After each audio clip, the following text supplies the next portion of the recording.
Hola a todos, soy Pablo, residente de segundo año del Centro de Salud de Espartinas y junto con mi compañera Patricia, también del Centro de Salud de Espartinas, vamos a presentaros nuestro tema para estas jornadas virtuales de la unidad docente, la patología testicular en urgencias y atención primaria. Aquí una foto nuestra para quien no nos conozca. En primer lugar vamos a hacer un breve repaso de la anatomía testicular que nos va a ayudar a comprender mejor la fisiopatología de las enfermedades de las que hablaremos a continuación. En estas dos imágenes se nos presenta la anatomía por capas, encontrándose más superficial la piel, internamente a esta el músculo dartos, internamente el músculo cremaster con sus fascias espermáticas externa e interna, internamente la túnica vaginal con su capa parietal y visceral, entre las cuales se genera un espacio virtual, y por último el testículo. A él llegan por el conducto inguinal dentro del cordón espermático la arteria testicular, el conducto deferente y el plexo pampiniforme. Esta diapositiva nos sirve como resumen de los aspectos más importantes de la exploración testicular. Debemos explorar al paciente tanto tumbado como de pie.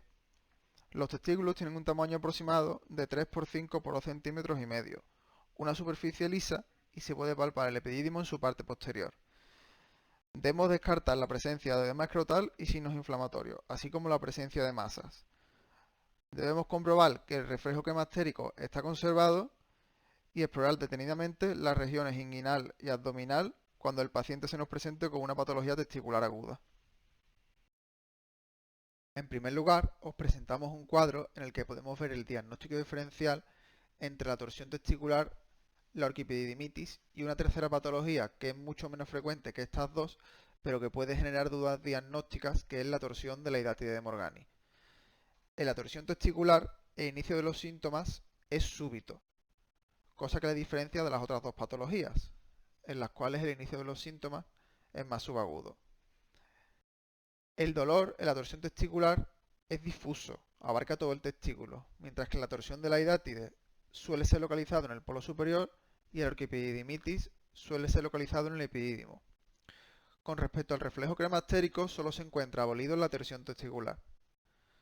Otros hallazgos que podemos encontrar en la torsión testicular es un ascenso testicular acompañado de la horizontalización del testículo. Esto es un signo de Gouvernet positivo que también puede presentarse en la torsión de la hidátide de Morgani.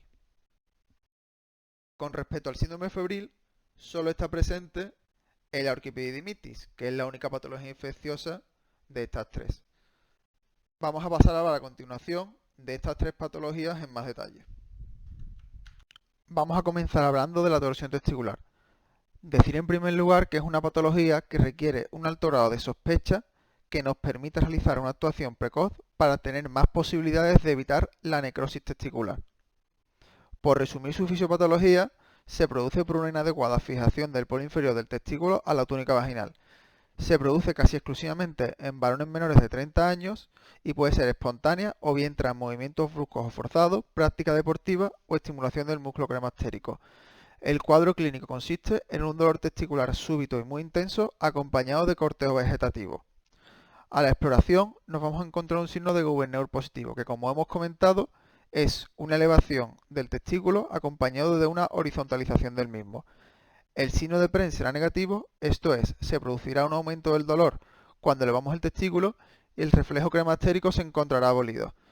Es una patología que requiere de valoración hospitalaria y por el especialista en urología. Hay que realizar una prueba de imagen de forma urgente, esta es la ecodoppler, que en hasta un 24% de los casos puede coexistir la presencia de flujo sanguíneo hacia el testículo con la torsión testicular. Por lo tanto, una ecodoppler normal no descarta esta patología. La guía a la hora de diagnosticarla es la clínica. El tratamiento ha de ser precoz, como ya hemos comentado. El urólogo intentará en primer lugar una torsión de dentro hacia afuera del testículo, aunque no es infrecuente que estos pacientes requieran una intervención quirúrgica. Por lo tanto, requerirán un ingreso hospitalario y comentar, para finalizar, que se estima que en una torsión completa del testículo el tiempo de viabilidad del mismo es de unas 4 a 6 horas.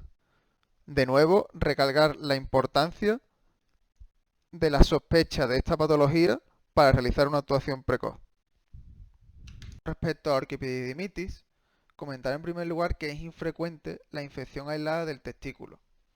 Con respecto a las causas no infecciosas nos encontramos con la sarcoidosis, el Bessel, la miodarona, la prostatitis crónica, aunque la causa más frecuente es la infecciosa.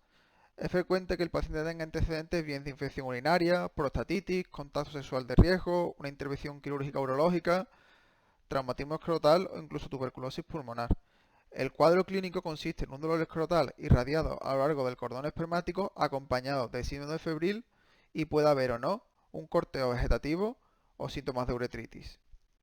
A la exploración nos vamos a encontrar un signo de PREM positivo, es decir, una disminución del dolor cuando elevamos el testículo y el reflejo cremastérico estará conservado.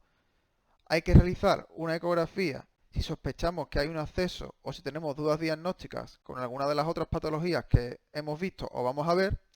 Y con respecto a los criterios de ingreso, el paciente va a requerir ingreso hospitalario si hay una infección grave o sepsis, si no responde a la antibioterapia oral, si hay un acceso testicular o si tiene comorbilidades importantes como la inmunodepresión o la diabetes, entre otras. Con respecto al tratamiento de la orquipedidimitis, tenemos que diferenciar si ha habido un contacto sexual de riesgo o no lo ha habido.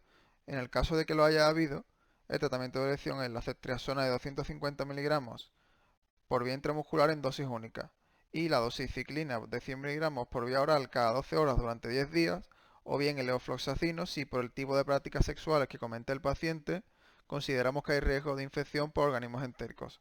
Además, hay que tratar a los contactos.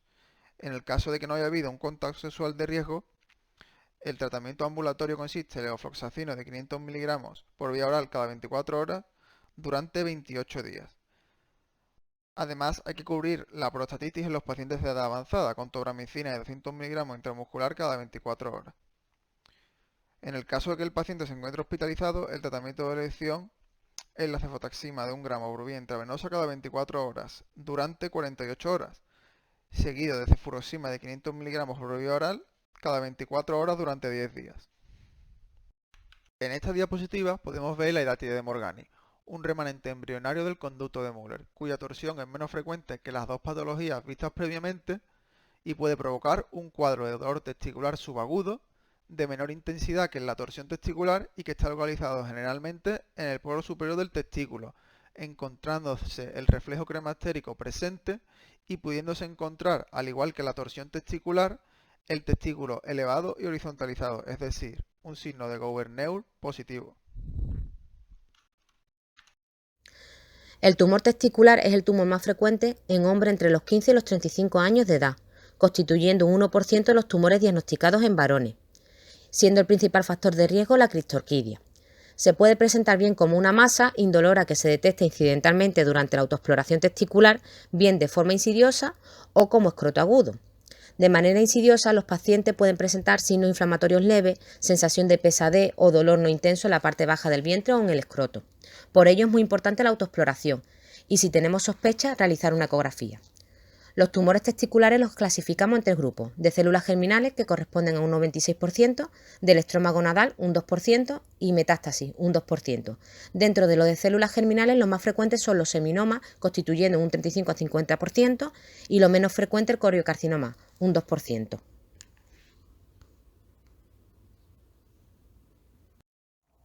Las posibles complicaciones que puede presentar un traumatismo testicular cerrado son hematocele, torsión testicular, hematoma testicular y rotura testicular. Si tenemos dudas, siempre debemos realizar una ecografía. En el caso de que no haya ningún tipo de complicación, solo llevaremos a cabo tratamiento sintomático. El hidrocele es una colección de líquido entre las capas vaginal y parietal de la túnica vaginal de larga evolución. Pueden ser comunicantes y no comunicantes. El diagnóstico se lleva a cabo por la inspección y por la palpación. Generalmente son indoloros y se caracterizan por un aumento de volumen de consistencia blanda. La transluminiscencia es positiva. No se sabe con exactitud qué produce el varicocele. No obstante, muchos expertos creen que se forma cuando las válvulas dentro de las venas del cordón impiden el flujo adecuado de la sangre. La acumulación resultante hace que las venas se ensanchen y esto podría dañar el testículo y afectar a la fertilidad. Tiene una prevalencia de un 15 a un 20% en varones tras la pubertad y es más frecuente en el izquierdo. Se caracteriza por ser una masa de consistencia elástica con aspecto de bolsa de gusano. Suele ser asintomático, aunque pueden presentar disconfort, especialmente cuando el paciente se encuentra de pie, posible atrofia testicular por apoptosis secundaria al aumento de temperatura y disminución de la fertilidad. Se clasifican en función a su tamaño en grado 1, 2 y 3. Los de grado 1 no se aprecian a simple vista y son palpables con valsalva. Los de grado 2 no se aprecian a simple vista y palpables de pie, y los de grado 3 son visibles a simple vista.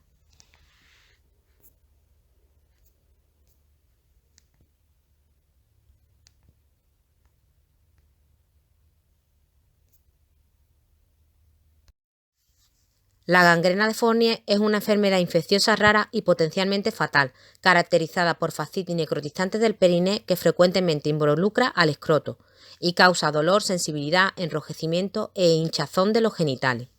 Suele estar asociado a inmunocomprometidos, a la diabetes mellitus tipo 2, al sondaje vesical permanente de larga evolución y traumatismo uretral en el contexto de infección urinaria.